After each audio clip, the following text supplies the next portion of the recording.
talked about how a new poll shows 51% of Canadians support banning TikTok. Meanwhile, a handful of Ontario school boards have filed a joint lawsuit against TikTok and other social media platforms.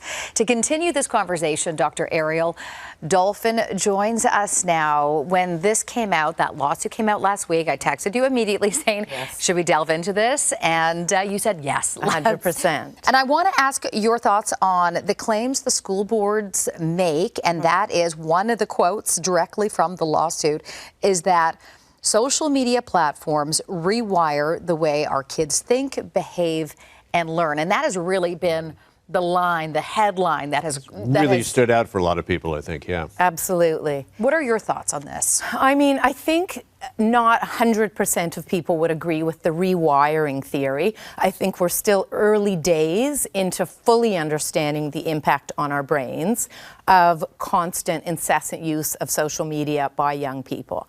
I don't think anyone would really argue about the negative health and mental health effects of continuous, addictive, unabated social media use on kids. And I think this is a really interesting and important step. Mental health, which is one of the claims, mental health problems, suicidal ideation, depression, anxiety, lack of attentiveness. I think we're beginning to see research into the impact of social media on these particular outcomes.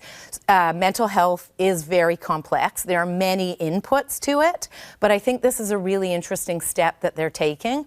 And I think they're taking it because school boards are spending so much more money on mental health counselors, on behavioral issues, on inattentiveness. Teachers are overstretched, overworked. I think they're trying to recoup some costs.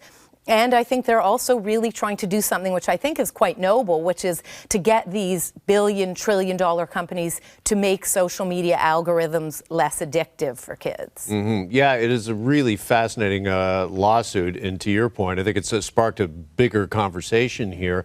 And I was reading a very interesting article last night that asked if our kids are addicted to social media, who's to blame? Right. And we had a researcher on our show yesterday saying that essentially this lawsuit, the educators are kind of passing the buck. I mean, are the educators here playing a role? This article I read last night said that parents better check their own behavior at home. Are they modeling, looking at social media in their phones all night long and modeling that behavior for kids? Are the algorithms to blame? Who's at fault here? I mean, I think as you're going through that list, I'm like, tick, tick, tick, tick, tick. I think it's everybody. And so that's why I think something like this requires a global approach from the individual, from the family, from the school board, social change, similar to how we basically fought the war on tobacco and on smoking. People couldn't do that on their own because tobacco is very addictive. Now, yes, it does take a certain amount of willpower. It takes your family and friends saying, you're going to get really sick, we're worried about you, stop. And it does take seeing those warnings on the cigarette packs, and it does. So I think similar to how we reacted in COVID with what was called the Swiss cheese approach to public health, I think the same thing is necessary. So we had masks, we had hand washing, we had social distancing, et cetera. We needed all those different layers to be able to fill the gaps on top of one another. And I think it's exactly the same with social media. We know, we've discussed this here before many times, parents are scared. They have lost control largely in many cases.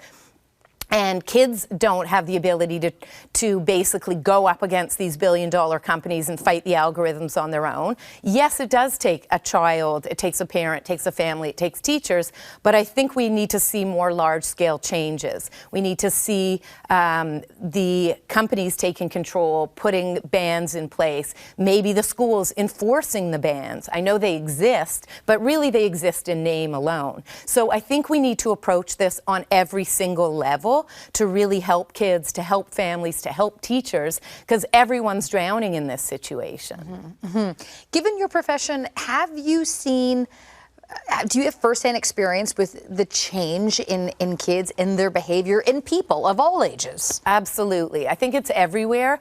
I'm seeing it in a lot of people who I'm seeing and their kids and trying to manage their kids, getting their kids offline, kids being targeted by cyberbullying, kids being bullies themselves online in these sort of dark nether regions at night in their rooms. So much is going down and it's really impacting kids. Parents are feeling feeling gutted about it. Parents are sometimes involved in it.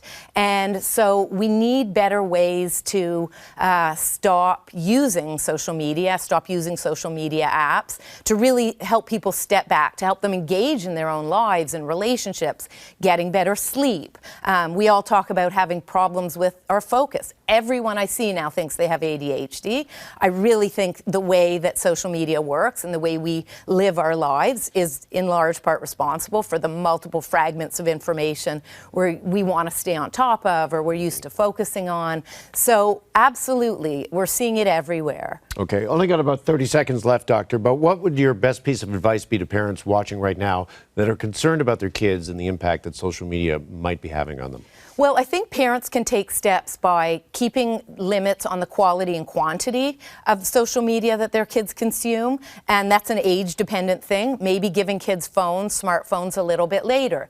Making sure their older kids and teens know what they're consuming, can ferret out bad information, can put limits on it themselves, and keeping dialogues open, and I think supporting larger efforts, supporting things like this lawsuit, supporting teachers in the classroom and then at school, taking away phones or having kids keep their phones away during class hours or at school. I think, as I said, it's really important to take it from the micro level all the way up to a social level to really conquer this. Mm-hmm. I can see parents right now are going, they want the schools to do it, the schools want the parents to do it. Right. Everybody wants the government to do something. It's just everyone wants big tech to do something as well. It is so tough, and it's a continuing conversation for sure. Thank you for joining in. Thanks for having me. All right.